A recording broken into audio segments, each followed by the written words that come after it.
A graça e a paz, amados pastores, estamos chegando ali na reta final já ali da obra de Light, tá? Nós estamos agora acabando ali aquela parte que ele fala do quarto evangelho, o evangelho de João, o evangelho joanino.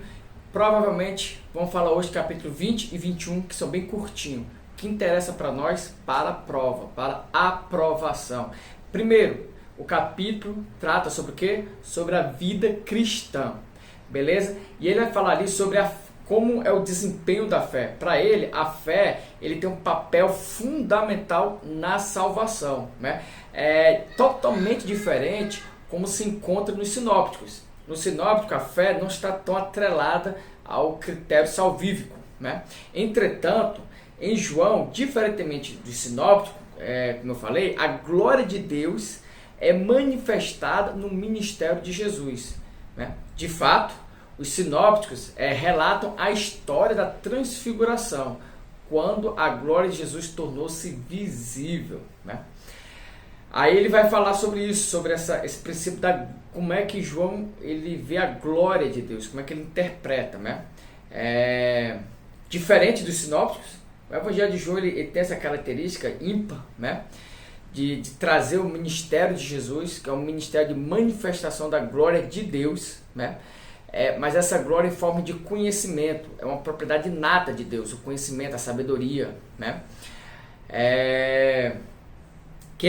E a maneira da qual a gente consegue alcançar essa glória de Deus, esse conhecimento de Deus, é através do discipulado. Isso é importante, viu? Para Lade, a forma que a gente consegue alcançar a glória de Deus é através do discipulado. E o que seria a predestinação na visão joanina, né? João não se esforça para reconciliar de modo sistemático essas declarações sobre a predestinação. A responsabilidade, João ele não tenta conciliar a predestinação de Deus, né, a soberania, a onisciência, a predestinação divina, com a responsabilidade moral do homem. Ou seja, ele apenas lança que tanto Deus predestina por ser soberano, como necessita haver uma responsabilidade moral. Agora, essa conciliação, João ele não se esforça para demonstrar, né? Ele não acha que haja contradição entre a soberania e o livre-arbítrio, né? No fato da fé ser apresentada como uma decisão da vontade do indivíduo e, ao mesmo tempo, ser um dom da graça de Deus. Fica claro, portanto, que a decisão da fé não é uma realização meritória do homem, como, por exemplo, as obras judaicas da lei, mas simplesmente a resposta adequada à revelação de Deus, dada por Jesus, através de Jesus, né? Que se tornou possível que a graça de Deus chegasse até nós. Então, para o Evangelho joanino, segundo Lade, existe sim a soberania e a predestinação, existe sim o livre-arbítrio. E eles estão ali, não contraditórios e unidos, né? Qual é a ética? Qual é a visão da ética para João? Tá? Jesus, para João, ele considera Jesus como o segundo outorgador da lei, ou seja, aquele segundo que traz a lei outorgada, a lei promulgada, né? Tendo autoridade plena na fé e na moral, né?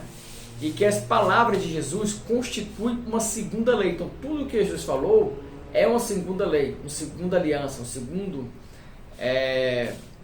como se ele fosse um segundo Moisés, trazendo a segunda lei, só que agora não uma lei escrita, mas uma lei plantada no coração, não por servidão, mas pelo discipulado, pela amizade, como diz ali em João 15,15, né? Então ele resume toda a lei de Deus no relacionamento, ou seja, na palavra amor. Ele diz que tudo se resume em amor. E aí vem um fator interessante que a prova pode cobrar. Apesar de João falar muito no Evangelho sobre o amor, em nenhum momento do Evangelho ele fala em amar os seus inimigos. E os três livros, os três primeiros Evangelhos, Mateus, Marcos e Lucas, ele traz o amar ao inimigo. João não fala nada. E o que é a igreja na visão joanina? A igreja na visão joanina, ele traz uma igreja ainda embrionária, ainda nascendo. Entretanto, para João, essa igreja aí é como se fosse o novo Israel, né? É o rebanho de Deus que ele está se reorganizando para formar ou para substituir o antigo Israel. E os sacramentos? Para João, os sacramentos vêm da água e do Espírito. Entendeu? São esses dois os sacramentos. E eles são paralelos ao arrependimento e à fé. A água para o arrependimento, o Espírito para a fé. Isso aí são os principais tópicos do capítulo 20. Se a prova for cobrar algo, vai ser dentro desse contexto. Por quê? Porque as outras frases, digamos assim, os outros textos, as outras páginas, ela apenas explica melhor isso que eu falei. E já no capítulo 21, ele vai falar só sobre o Espírito Santo, mas tudo na visão joanina, né? Então ele diz que para João existe ali a visão do Espírito Santo do Antigo Testamento, né? O Ruá de Yahvé do Antigo Testamento não é uma entidade separada, nem distinta. O Ruá, o sopro, o Espírito, ele pertence a Deus, é como se fosse uma entidade só. A atividade pessoal na vontade de Deus para alcançar um objetivo moral e religioso. Essa é a visão antigo testamentária, tá? Conforme Lade. É um termo usado para designar a ação histórica criadora de Deus único, a qual, muito embora desafie a análise lógica e sempre a ação de Deus. Ou seja, para o Antigo Testamento, o Espírito Santo é traduzido como a ação de Deus, como a vontade de Deus, como a obra de Deus, a obra criadora. Entendeu? Já no Novo Testamento, não. Já traz uma nova visão. No Novo Testamento, principalmente os sinópticos, eles concordam que Jesus foi dotado pelo Espírito Santo, a fim de cumprir uma missão messiânica. E que esta missão incluía a doação geral no Espírito Santo. E que seus discípulos seriam capacitados pelo Espírito para fazer frente a qualquer dificuldade que pudesse encontrar, né? Então, qual é a diferença ali que nós temos até agora? Nós temos a visão do Antigo Testamento. Qual é a visão do Antigo Testamento? O Espírito Santo ainda visto como o próprio Deus, como uma ação de Deus. No Novo Testamento, os sinópticos, eles já mostram que o Espírito Santo é um ser que capacitou Jesus uma obra messiânica. E qual é a visão de João? Viu? Novo Testamento, Antigo Testamento, Novo Testamento, sendo os três sinópticos, e agora a visão joanina. Na visão joanina, o quadro em que o João é bem diferente, porém não contraditório dos sinópticos, né? João, ele não descreve Jesus como realizando seus sinais miraculosos pelo poder do Espírito Santo. Ou seja, Jesus ele realiza os milagres ou as obras miraculosas por si só, não pelo Espírito Santo, diferente dos sinópticos, né? O sopro de Jesus sobre os discípulos, né? Foi uma parábola, foi ali uma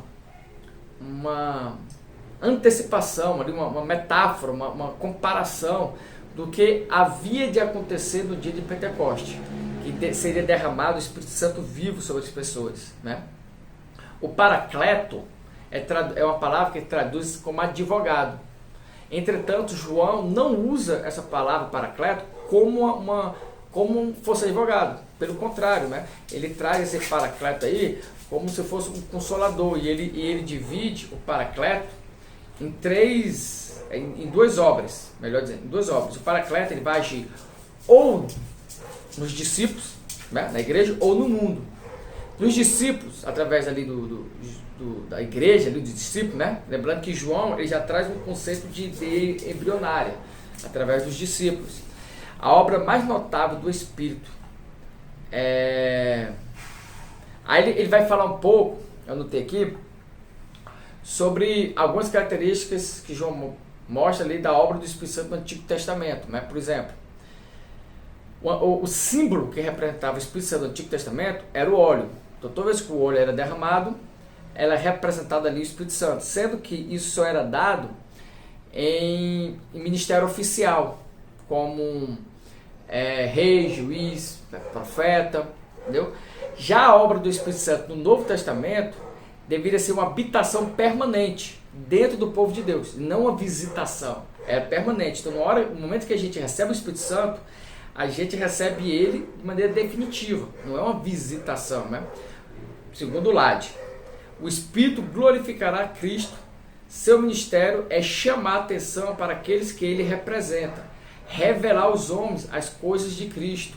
Seu propósito é dar testemunho de Cristo, que já não estará mais corporalmente no mundo. Então o Espírito Santo serve para testemunhar a obra de Cristo. E no mundo, como é que o Espírito Santo opera no mundo conforme o Evangelho de João? A função primária do Espírito em relação aos crentes é de mestres e intérprete, ok? Então, qual é a função do Espírito Santo em relação aos discípulos? De mestre e intérprete. E qual é a função do Espírito Santo no mundo? Ele é de acusador. Isso aqui daria uma boa questão, né? O Espírito Santo, para a igreja, para os discípulos, para os crentes, ele vai à função de ser um mestre, ensinar, né? Não é aquela função do paracleto como advogado, mas sim de ensinar, de consolar, de interpretar nossas orações, de interpretar nossos atos, nossas atitudes. E já no mundo, o Espírito Santo toma outra atitude, de acusador. Interessante, né? Essa aqui é a nossa aula. Próxima aula nós vamos terminar a parte do Evangelho de João, o quarto Evangelho. Então até o nosso próximo encontro.